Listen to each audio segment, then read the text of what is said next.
Alright, so in this video, I'm going to solve the equation x to the power of x is equal to x to the power of 2. So to solve this, I'm going to start by dividing both sides by x to the power of 2. So these two cancel out, and I get x to the power of x over x to the power of 2 is equal to 1. Now I'm going to use the property a to the power of m over a to the power of n is equal to a to the power of m minus n. So this turns into x to the power of x minus 2 is equal to 1. Now I'm going to take the log on both sides, so I get log x to the power of x minus 2 is equal to log of 1. So this means that x minus 2 times log x is equal to 0. So now I get two equations. I get x minus 2 is equal to 0 and log of x is equal to 0. So this means that x is equal to 2. And if I take e to the power of both sides,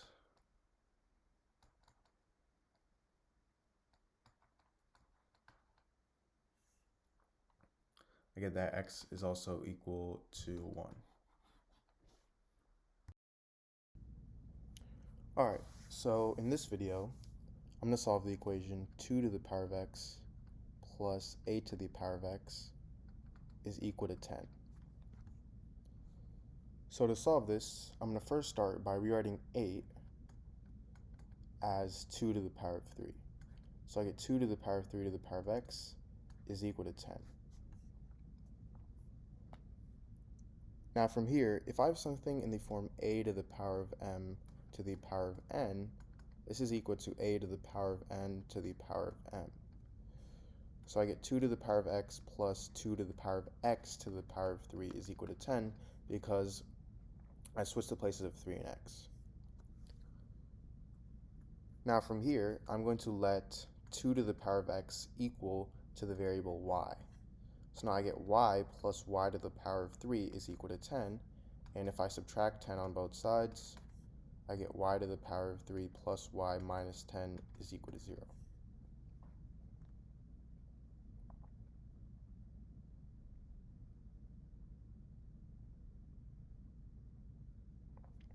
Now, what I need to do is first find one solution of y, and then once I have that solution, I can find the remaining solutions.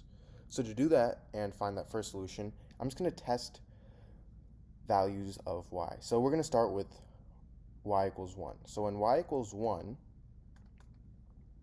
I have 1 to the power of 3 plus 1 minus 10 is equal to 0.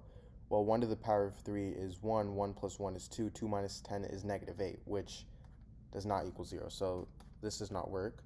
Now I'm going to try y equals 2. So when y equals 2, I get 2 to the power of 3 plus 2 minus 10 is equal to 0.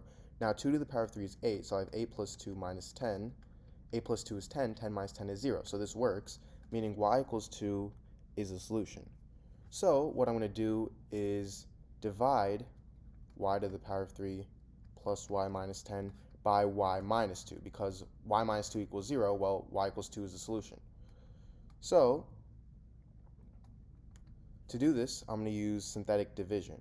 So I'm going to look at the coefficients of my numerator, and I have 1, which is the coefficient of y to the power of 3, 0, which is the coefficient of y squared. Remember, we're going order. 1, again, which is the coefficient of y, and negative 10. And just to let you guys know, the 0 is there because this is supposed to be y squared because we're going in order. But because there is no y squared, we put a 0 in front of it. And this is all with 2. And if you guys are still confused by this, you should look up a video on synthetic division. So I'm going to first start by moving down my 1. 2 times 1 is 2. 0 plus 2 is 2. 2 times 2 is 4. 1 plus 4 is 5. And 2 times 5 is 10. Negative 10 plus 10 is 0. So I have a remainder of 0. And I'm going to use these as my coefficients. So I get y squared plus 2y plus 5. Meaning y squared plus 2y plus 5 times y minus 2 is equal to 0. So this is my equation, and I'm going to divide this into two equations. Y squared plus 2y plus 5 is equal to 0, and y minus 2 is equal to 0. So now for y minus 2 equals 0, I'm going to add 2 on both sides, so I get y is equal to 2. And for y squared plus 2y plus 5 equals 0, I'm going to use the quadratic formula, which is negative b plus or minus the square root of b squared minus 4ac all over 2a. So I get y equals negative 2 plus or minus the square root of 2 squared, which is 4, minus 4 times 1 times 5, all over 2 times 1. And this turns to negative 2 plus or minus the square root of 4 minus 20 over 2, which is equal to negative 2 plus or minus the square root of negative 16 over 2. And because we have the square root of a negative number, we cannot use the solution of y, meaning we can only use y equals 2 as a solution. And remember, we're solving for x, not y. And we let 2 to the power of x equal to y. So I have 2 to the power of x is equal to 2. And the only solution to this would be x equals 1, because 2 to the power of 1 is equal to itself. So x equals 1 is my solution to this equation. Now, if you haven't already, please make sure to subscribe, leave a like, and share this video to your friends or family. Thank you.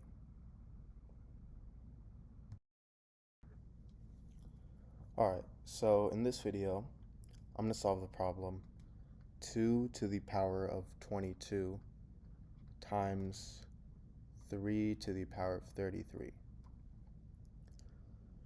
So to solve this, I'm going to first rewrite 2 to the power of 22 as 2 to the power of 2 times 11. And I have this times 3 to the power of 3 times 11. Now, if I have something in the form a to the power of m times n, this is equal to a to the power of m to the power of n.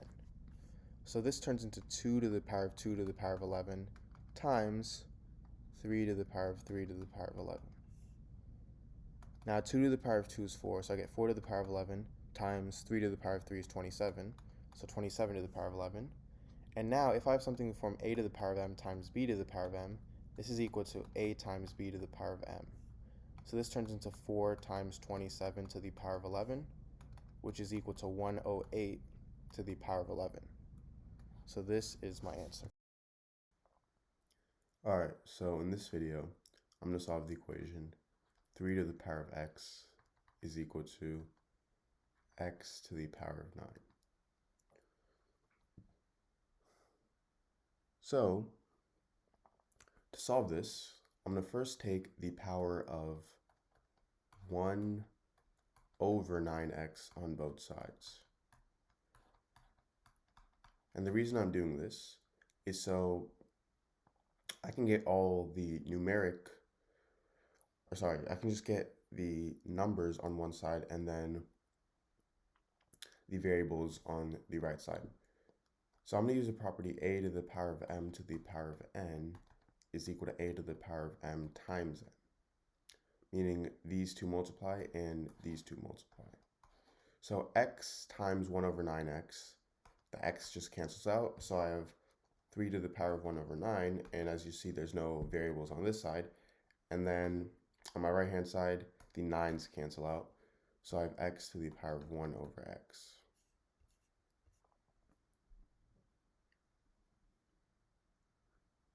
Now from here, 1 over 9 is the same thing as 3 over 27. And if I have something, remember, in the form a to the power of m times n, this is equal to a to the power of m to the power of n. So we can rewrite 3 over 27 as 3 to the power of 3 times 1 over 27. And now I'm going to reverse this property and rewrite this as 3 to the power of 3 to the power of 1 over 27. Now 3 to the power of 3 is 27, so I get 27 to the power of 1 over 27 is equal to x to the power of 1 over x. And notice how these two have the same forms, meaning x is 27. So this is my solution to this equation.